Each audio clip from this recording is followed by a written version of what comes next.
Good morning to those of you in St. Teresa and Alligator Point. When you look outside along the coast, it doesn't look that bad, right? But waves will start to get higher over the coming days as winds near what's likely to soon be a tropical depression start to get stronger. Now, I'm not anticipating a tropical storm watch or warning or anything like that, but winds will still get breezy for us, and wave heights as a result will get higher.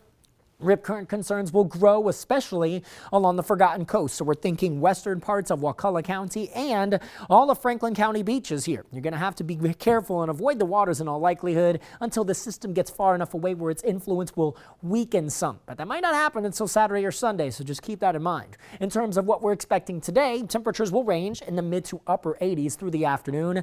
Rain coverage will really peak in the later afternoon today. Not all at once, though. It's going to be scattered early on, becoming more numerous as the day progresses. Right now, most shower activity is still over the Appalachee Bay, but it's coming in a direction from the southeast to the northwest, as you can see from earlier. But most of the shower activity that impacted parts of Highway 98, stretching from St. Mark's near the lighthouse all the way down towards Sopchoppy, St. Teresa, Carabel, and even St. George Island, that rain has dissipated. These were fast-moving, light to moderate showers. Most of the heavy rain we're expecting later today will occur later today, so you don't have to worry right now across most of the morning.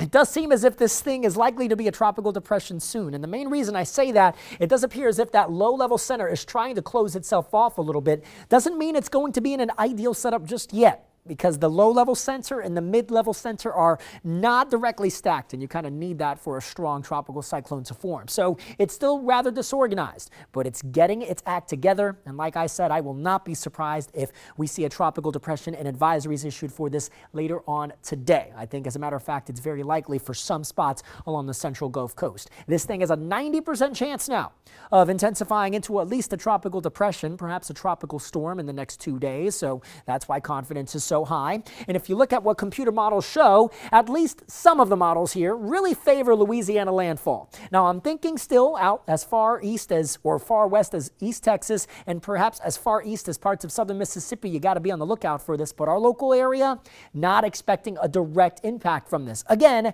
aside from the threats I already mentioned: heavy rain, high waves from time to time, and higher rip current hazards. Here's a look at the forecast in focus today. We're not even expecting a washout, but you can see that rain is likely, especially later this afternoon and evening. Nothing we're not used to, and it's very encouraging to say that the worst will not be impacted for us, but at the same time, it's sobering to realize that someone, especially I think along the western Gulf Coast, they might have to be dealing with some major flood issues by this weekend. Yeah.